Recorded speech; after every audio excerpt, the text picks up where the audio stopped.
అనయా జ్ఞానావాహనాది త్రయోదశారముదియా భగవాన్ అగ్నే దక్షే పునాహిమా ఏన దేవా అపునత ఏనాపో దివ్యం గజః ఏన దివ్యేన బ్రహ్మణ యతం బ్రహ్మ పునీమహే యప్పావమానీరజ్యేతి ఇషభిః సంవృతకం రసం సర్వగం సపూతమస్నాతి స్వరితం మాతరిష్మణ పావమానీర్యో అజ్యేతి ఇషభిః సంవృతకం రసం తస్మై సరస్వతీ గుహే క్షీరతుం సత్పిర్మదోదకం పావమానే స్వస్థయనీః సుదుఘాయ పయస్వతే ఋషిభిః సంవృతో రసః బ్రాహ్మణే సమృతకం హితం పావమానేర్దిశంతు నః ఇమం లోకమధో అమం కామాన్ సమర్థయంతు నః దేవైర్దేవైः సమభృతాః పావమానే స్వస్థయనీః సుదుఘాయ కృతస్సుతః ऋषिभिः संवृतो रसः ब्राह्मणे समृतकं हितं येन देवा पवित्रेण आत्मानं पुनते सदा तेन सहस्रधारेण पावमान्यः पुनन्तु मा राजावच्चं पवित्रम् शतोऽध्यामं हिरण्मयम् तेन ब्रह्मविदो वयम् भूतं ब्रह्म पुनीमहे इन्द्रः सुनीति सह मा पुनातु सोमस्वस्यावरुणः समीच्या यमो राजा प्रभुणाभिः पुनातु मा जातवेदामोहत्ययञ्जा पुनातु राज्याधिदेवात्रियो मार्जयन्तां दक्षिणायां दिशि मासाः पितरो मार्जयन्तां प्रतीत्यां दिशुगाः पशवो मार्जयन्तां उदीत्यां दिश्यापौषधयो वनस्पतयो मार्जयन्ताम् ऊर्ध्वायां दिशि संवत्सरो यज्ञवधर्मार्जयन्ताम् अधोदराधरै नागेभ्यो मार्जयन्ताम् शवं शवं शवं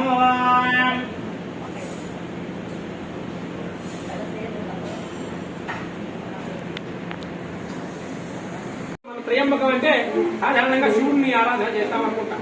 త్రియంబకం అంటే వైకుంఠనాథుడైనటువంటి పరమపదనాథుడు ఇక్కడ విశేషం. త్రియంబకం శ్రీదేవి భూదేవి నీలాదేవి సమేతంగా ఉన్నటువంటి వైకుంఠ పరమపదనాథుడు అని. పరమపద మోక్షాన్ని ఇచ్చేటువంటి వాడు బాధ్యత విష్ణుమూర్తిది, శివుడిది కాదు. మోక్షం కావాలంటే శివుడైనా వచ్చి విష్ణువుని అడగాల్సిందే. అది బాధ్యత ఆయింది, ఎవరి పని వాళ్ళే చేయాలి. అట్లాగే అక్కడ త్రయంబకం అనేటువంటి పదం రెండు రూపాయలు. సంస్కృతానికి నానార్థాలు ఉంటాయి. ఒక పదాన్ని మనకు తెలిసిన పదాన్ని దాన్ని ఆపాదించుకోకూడదు. సంస్కృతానికి నానార్థాలు. అలాగే త్రయంబకం అనేటువంటి పదం మూడు అమ్మలతో కలిసి ఉన్నటువంటి పరమపదనాథుడు ఎవరైతే ఉన్నారో వారికి సంబంధించినటువంటి పదం. దానిలో ఇక్కడ మోక్షానికి ప్రత్యేకత. అలాగే ఈయన మృత్యుంజయుడు తలుచుకున్న మాత్రం చేతనే మృత్యువుని జయించగలిగినటువంటి సామర్థ్యాన్ని ఇవ్వగలిగినటువంటి వాడు.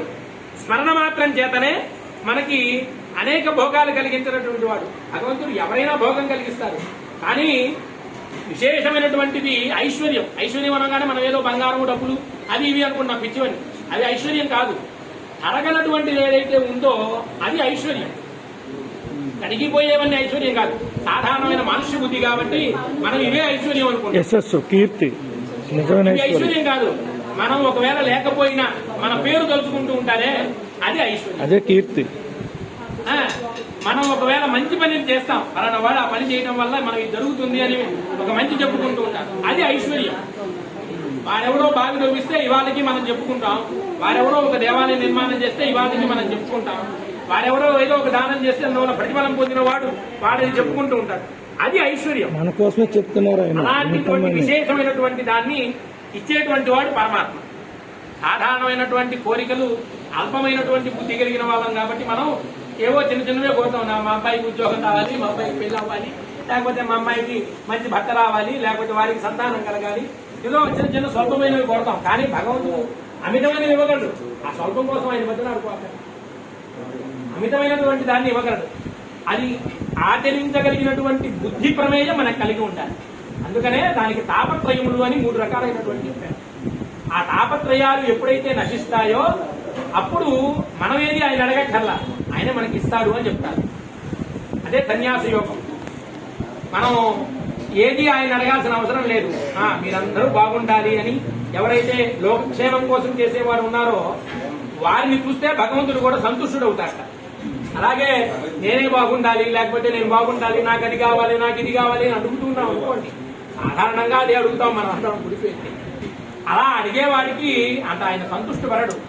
ఒక సన్యాసి ఎతి వస్తే బాగా సంతృష్టి పడ్డాడు. ఎందుకని అంటే నువ్వు బాగున్నావా అని అడగాలట. సన్యాసి అయినా ఆయన బాగుండాలని అనుకోకూడదు. సన్యాసి ధర్మం ఏమిటి?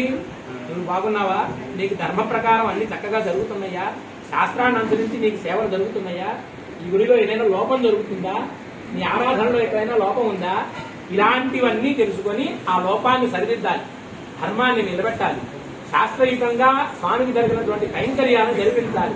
అది సన్యాసి ధర్మం. అలా వాడిని చూస్తే ఆయన సంతుష్టుడవుతాడు.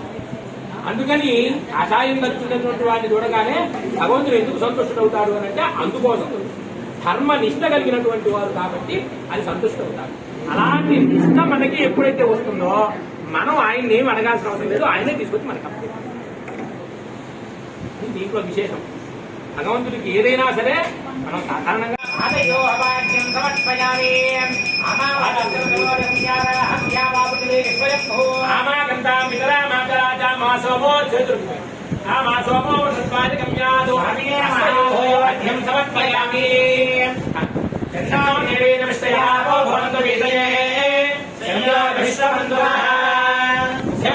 ఆచమనీయం సమర్పయామి. దీర్ఘాయురహమన్నాదో భూయాసం స్వామినేదానం కరోమి తేన మేత పదేన యావద్దేవాః జిహ్వాశోదనం సమర్పయామి.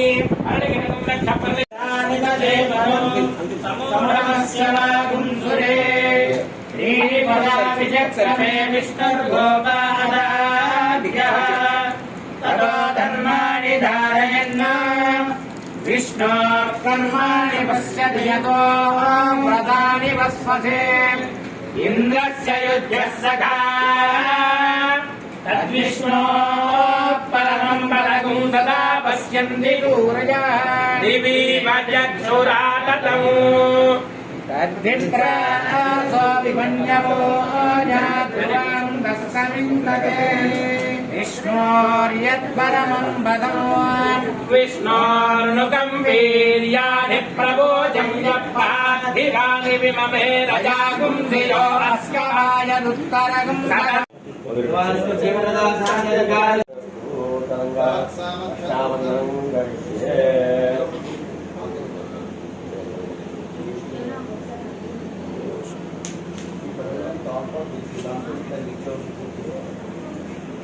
అదే అదే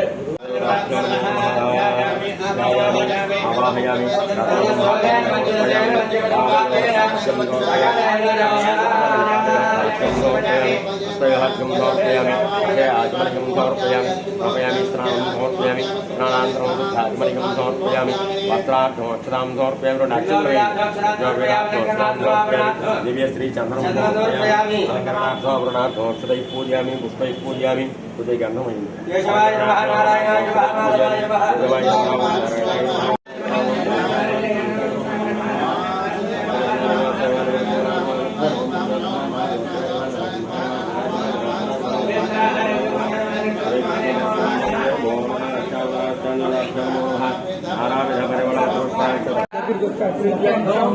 మమ ఇహ జన్మని పూర్వజన్మని జన్మాంతరేషు జన్మ ప్రవృత్తి ఏతక్షణ క్షమ పర్యంతం వర్తనకారే సంభావితానాం పాపానాం సూచిత వర్తమాన వర్తిష్యమాన వాత పిత్త కపోద్భవ నానాకారణ అష్టలక్ష్మి స్థైర్య స్థిర వికాసన సిద్ధ్యర్థం మమ కులదేవతం వాసవి గంధికా పరమేశ్వరి అనుగ్రహ కటాక్ష సిద్ధ్యర్థం మహాకాళి మహాలక్ష్మి మహాసరస్వతి త్రిశక్తి స్వరూపిణి దుర్గాంబిక ఓంకాంబిక మహాదేవత అనుగ్రహ కటాక్ష సిద్ధ్యర్థం మమ వంశస్థిత సమస్త దోష నివారణ సిద్ధ్యర్థం మమ కుమారస్య కుమార్తెః సంపూర్ణ ఉద్యోగ స్థానేషు ఉన్నత పదవీయంగా యోగ్యత కళ సిద్ధ్యర్థం మమ వ్యాపార ప్రతిబంధక దోష పరిహార ద్వారా అఖండ ధనాకర్షణ జనకర్షణ యోగ్యత ఫల సిద్ధ్యర్థో మమ గృహేషు అష్టలక్ష్మి స్థైర్య స్థిర నివాసద సిద్ధ్యర్థో మమ జన్మ నక్షత్ర జన్మరాశి నామ నక్షత్ర నామరాశి ప్రసాద్లు ఏ ఏ గ్రహాः అరిష్ట స్థానేషు స్థితాः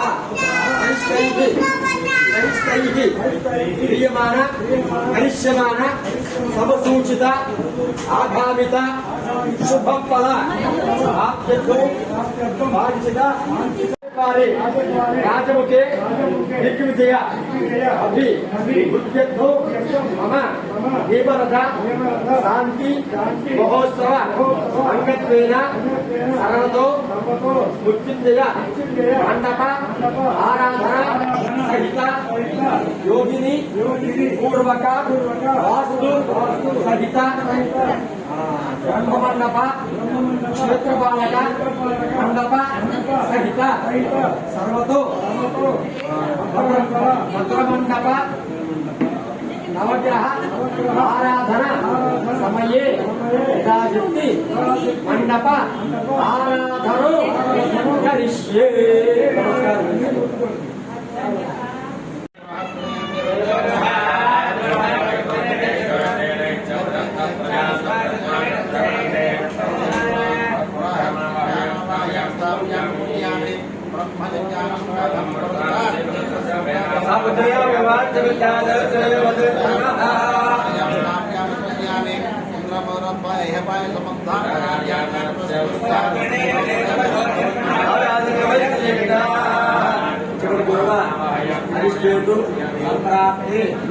గురు పూజాంచ కార్యే గురుజ్ఞానం ప్రవక్ష్యామి పుత్రపీడ ఉపశాంతయే. నవగ్రహాల్లో ఐదో వాడు గురుడు. గురుడు అంటే దత్తాత్రేయ స్వామి వారిని ఆరాధన చేస్తున్నాం. పుత్రపీడ ఉపశాంతయే. నవగ్రహాల్లో శత్రుడు శుక్రగ్రహమావాహయామి ధామయామి పూజయామి. అలాగే అదే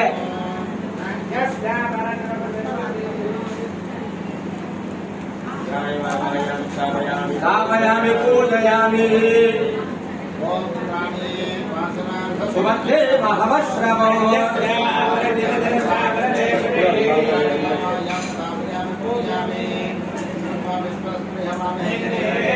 అస్మాకమస్య దేవః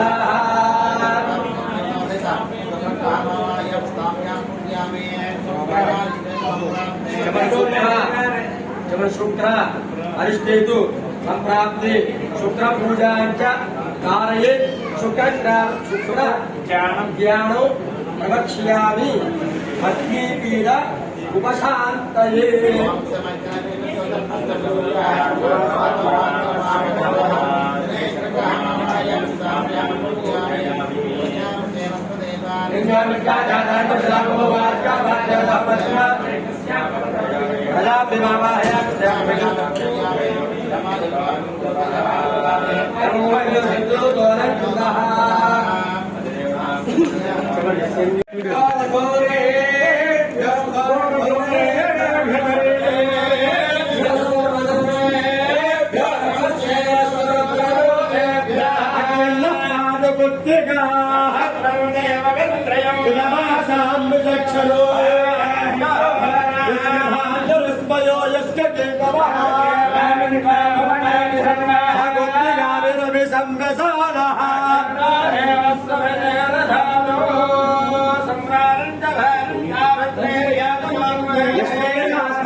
ఓం దాదా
స్వామి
ఎవరైతే ఉన్నారో వారికి 1000 మండపాలు వేసి 1000 మండపాలు 120 మండపాలే మండపాలు అయితే ఉంటాయి. కానీ దాంట్లో 120 మండపాలు అంతర్లీనంగా ఉంటాయి. ఆ రోజున సహస్ర మండపాలకి 1000 మండపాలు 1000 చంద్రుల్ని ఆవాహన చేయాలి. 1000 పౌర్ణాలు ప్రతి సంవత్సరానికి పేరు చెప్పి ఆ సంవత్సరంలో వచ్చే 12 పౌర్ణాలు పేరు చెప్పి చైత్ర పౌర్ణమి ఆవాహయామి, వైశాఖ పౌర్ణమి ఆవాహయామి, అలా 12 విక్రమార్క సంవత్సరం అయినా అలా చైత్ర పౌర్ణమి ఆవాహయామి, అట్లా 1000 పౌర్ణాలు ఆహ్వానించి చేసేటువంటి కార్యక్రమం చంద్రమాస దర్శనం కార్యక్రమం. అది 82 సంవత్సరాలకు వస్తుంది. ఈ 75 దాటిపోయి శని భగవాను అనుగ్రహం వల్ల దీర్ఘాయువు ఇచ్చి మరలా 10 ఏళ్ళు గడిచిపోతే అప్పుడు వస్తుంది చంద్ర సహస్ర దర్శనం.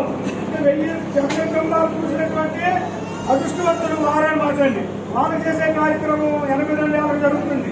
ఆ తర్వాత ప్రతి 5 సంవత్సరాలకి 2 సంవత్సరాలు చేసుకోవచ్చు, 2 ఛాన్సులు ఉంటాయి. అది చేసుకోకపోయినా 100 సంవత్సరాలు పూర్తయిన వారు ఎవరైనా ఉంటే కనుక వాళ్ళకి శత జయంతి మహామృత్యుంజయ హోమం అని చెప్పి చేస్తారండి. అది చేస్తే నెక్స్ట్ 120 సంవత్సరాలకే 100 సంవత్సరాల కార్యక్రమం కనుక మీరు చేయించుకోగలిగితే అది చేస్తే తర్వాత 120 సంవత్సరాలు గ్యారెంటీ మీరు బతకడం. అదే ఈ శాంతి ప్రక్రియలో ఉన్నటువంటి విధానం. అందులో భీమవరం శాంతి ఈ రోజు జరిగిన దాంట్లో ఇక్కడ మనకి 5 మండపాలు ఉన్నాయండి. తప్పకుండా 5 మండపాలు ఉన్నాయి. ఈశ్వరంలో ఉన్న మండపము స్వస్తికాకారంలో ఉంటుంది. 64 యోగిని దేవతలు మండపం ఉండేది. లలితాదేవి యొక్క పరిచారకులు 64,000 మంది, 64 యోగిని దేవతలు. ఈ 64 యోగి దేవతల యొక్క 64 పేర్లతోటి ఆ యొక్క ఆవాహన చేసి ఆ మండపాన్ని ఏర్పాటు చేయడం జరిగింది.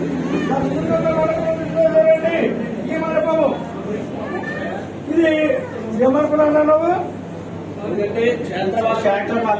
క్షేత్రపాలక మండపం.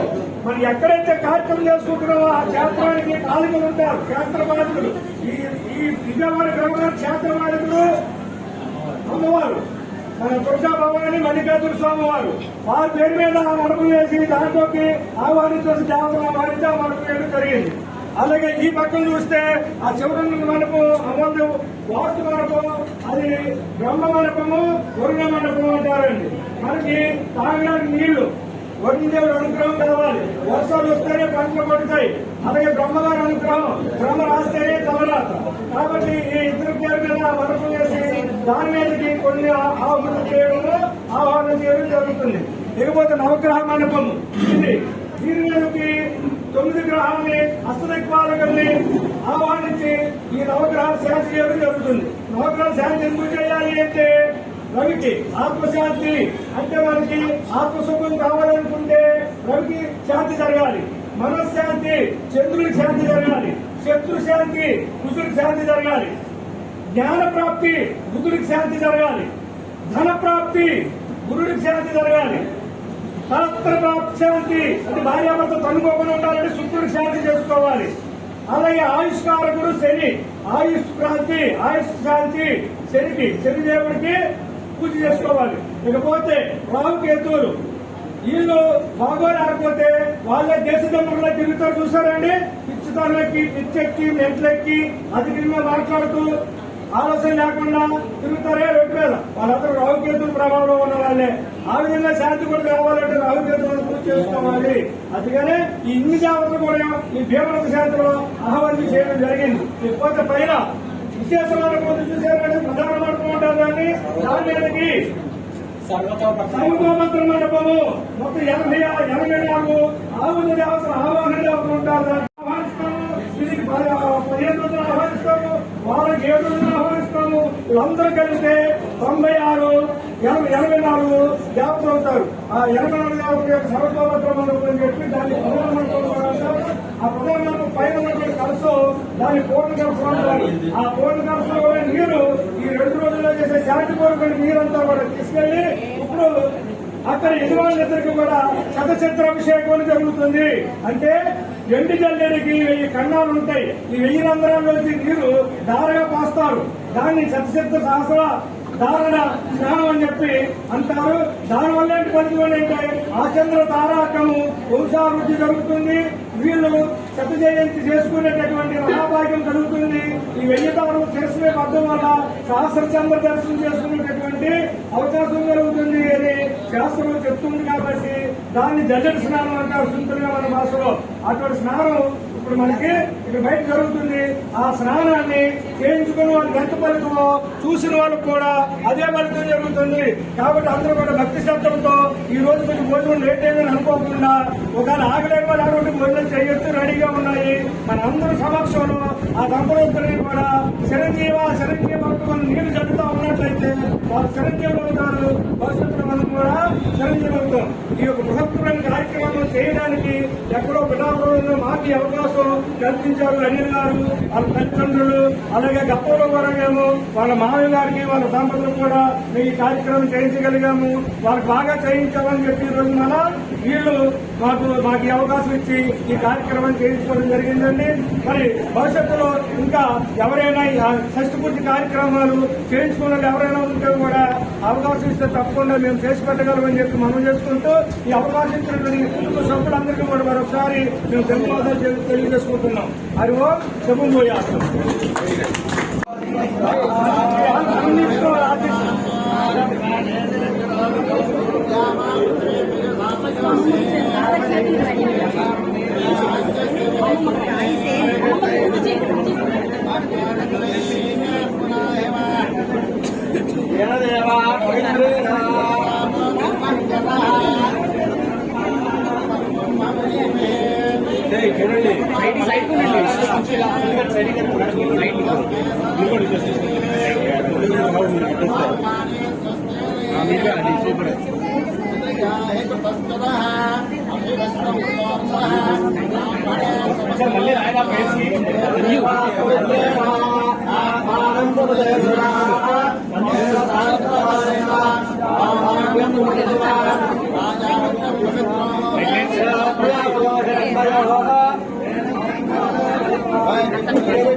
మామూలు యాక్షన్ కూడా రాసి చూడొద్దు కెమెరా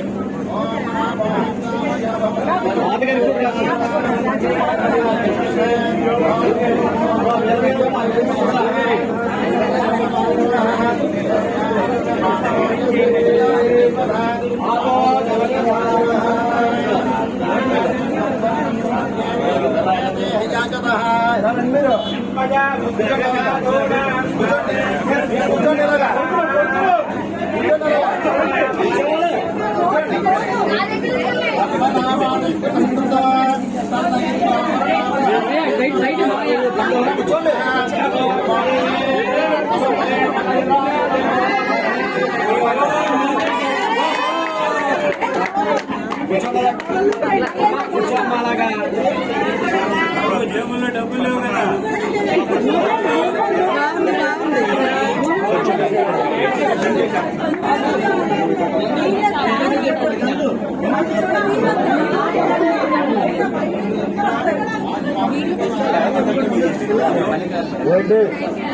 పూజ చేస్తే పోయేది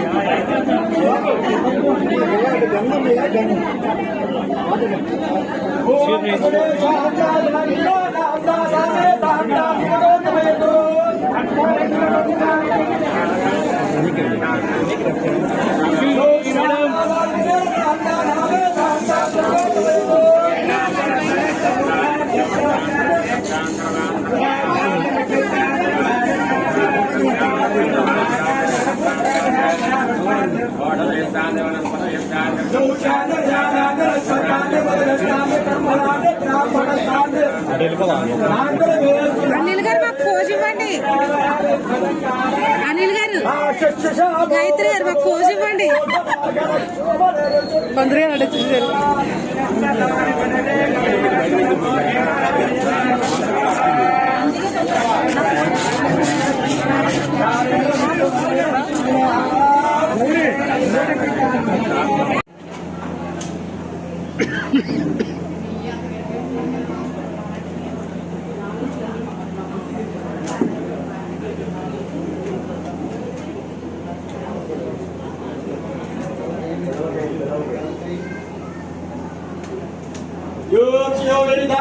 ब्रह्मणा वेदा राजा आजत्येत्तं प्रजां दद भागदेवेदं प्रलयिते आभ्युत्थने राघवे सर्वादेवताः यावदेते देवतास्ता सर्वान् वेदे ब्राह्मणेव सन्ते ब्राह्मणेभ्यो वेदविद्यादिवेदवेदवस्तु ज्ञानास्यन्ते देवता एव देवताः प्रीणादे पर्यात् प्राणन्तरायाय सर्वतो बोलाद्यवक्रवाट्टो सर्वज्ञाते सर्वचेते सर्ववेदेनात् बोले सर्वज्ञयते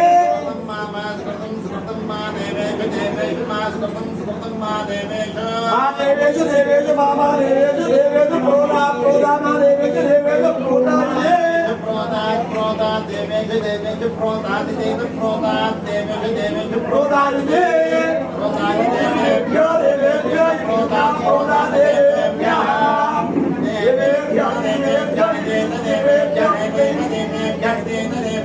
एव देवेभ्यो देवेभ्यो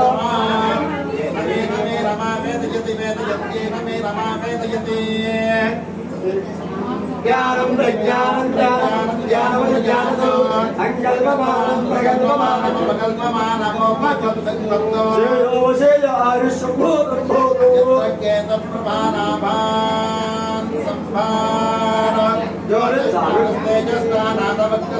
शेयो रोजमान शोभन शोभनान कल्याण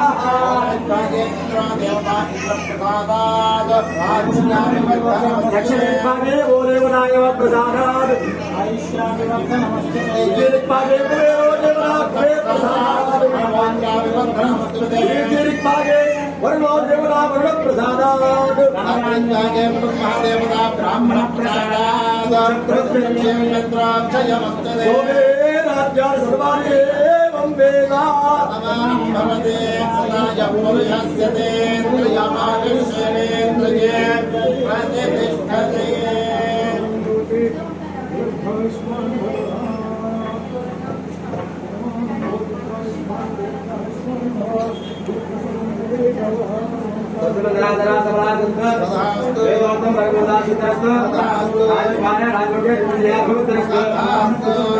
संपूर्ण निरंतर धर्म कार्य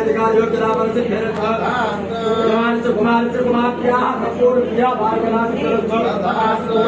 उद्योग विद्या व्यापार विद्या महाकाली महालक्ष्मी महाचंद्रेश्वरी दुर्गा द्वारा वासवे कन्या परमेश्वरी लक्ष्मी वस्तु अनंतर महाउत्तरोत्तराभिवृद्धि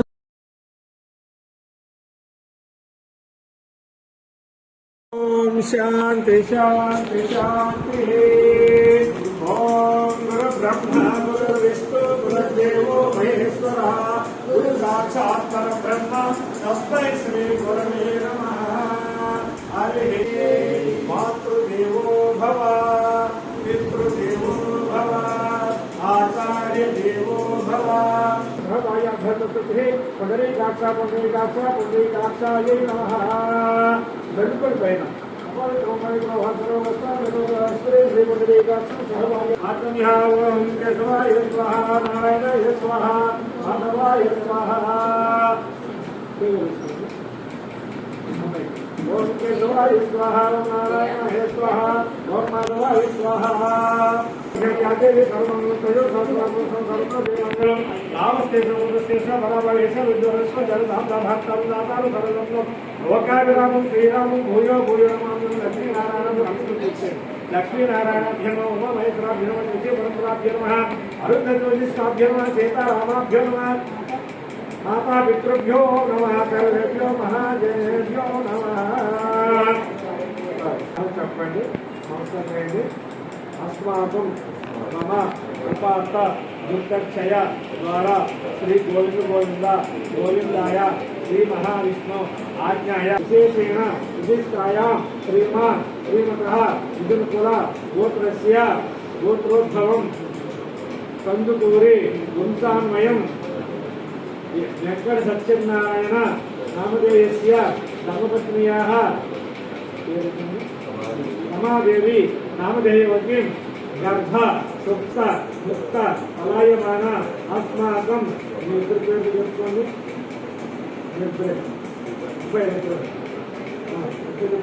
अस्माकं मम जन्म हेतु कारण प्रत्यक्ष पार्वती परमेश्वर देवता स्वरूपस्य मम मातृः पितृः हेमरथ शान्तिपूर्वक महोत्सव पुण्य समयकाले सायं संध्या समयेन यथाशक्ति भक्तिपूर्वक मातापितृः पादपूजाम् अहं करिष्यामि। पुराणेन गोदस्तरदुष्कृतेन तेन पवित्रेण शुद्धेन पाप्मानवः तर्तिरेव लोकस्य द्वारमत्यवत्पवित्रं ज्योतिर्विराजमानं कर्णो लोके सुदीर्घम् मातापितृ सद्गुरुभ्यो नमः मातापितृभ्यो नमः पादामुष्टयोः तत्तोयं శిరసిధారయేతు బాగా కడగండి ఆకర్షించి నీళ్లు ప్రజలు శిరస్సులు జరుపుకోండి మాతాపితృదేవతాభ్యో నమః తత్తోయం శిరసిధారయామి మాతాపితృదేవతాభ్యో నమః తత్తోయం శిరసిధారయేమి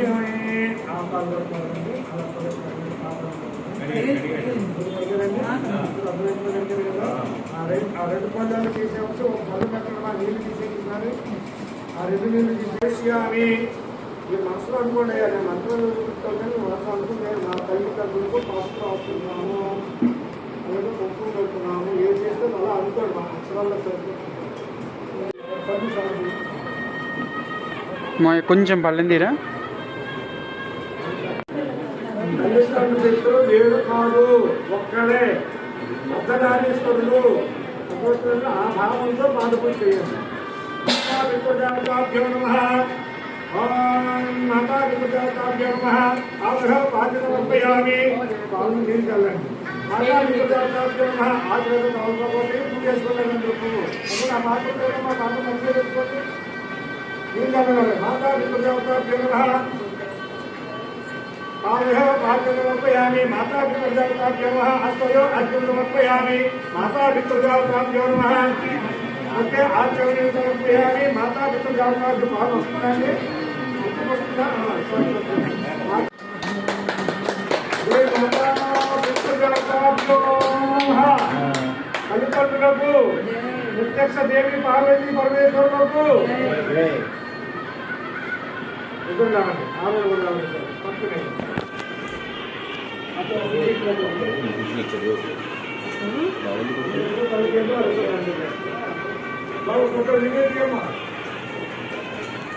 జయ మాతృదేవతామూర్తికి జయ పితృదేవ సమానులకు జయ పితృదేవతలకు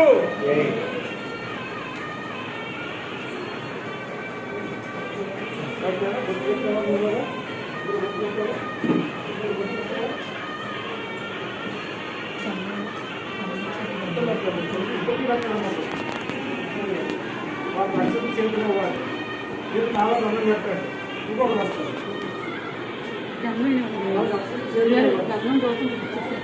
చెట్టు వచ్చాయి ఒకసారి చేతి రాసేసి పక్కన పోయారు నేను మాట్లాడేది రాత్రి వార్తలు తెచ్చవా ఫస్ట్ వేయండి ఓం నమ శివాయ పుష్పాంజలి సమర్పయామి పుష్పం సమర్పయామి మాతాపితృదేవతాభ్యో పుష్పాంజలి సమర్పయామి చేతులు పోయింది అలాగే తూతో పోయింది అత్తమండి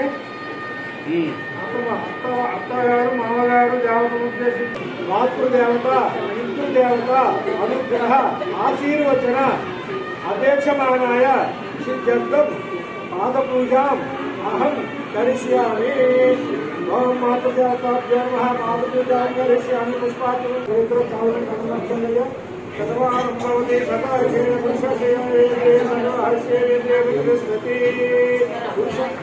హేమాంబ సహిత నిర్భయం సద్గురు మహారాజ్ కి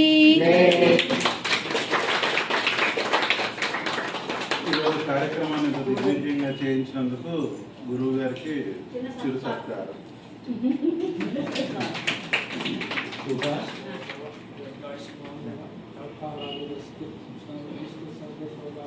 రండి పౌడర్లు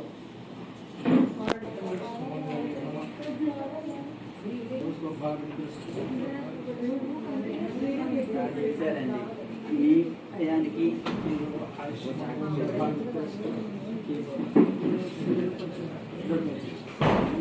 సన్ని సన్ని సన్నీ సన్నీ మమ్మీ పిలిచింది వెళ్ళండి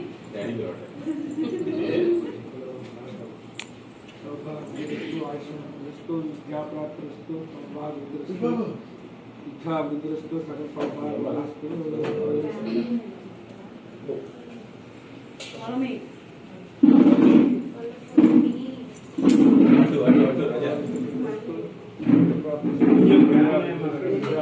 విద్యాభివృద్ధిస్తూ సౌభాగ్యస్తూ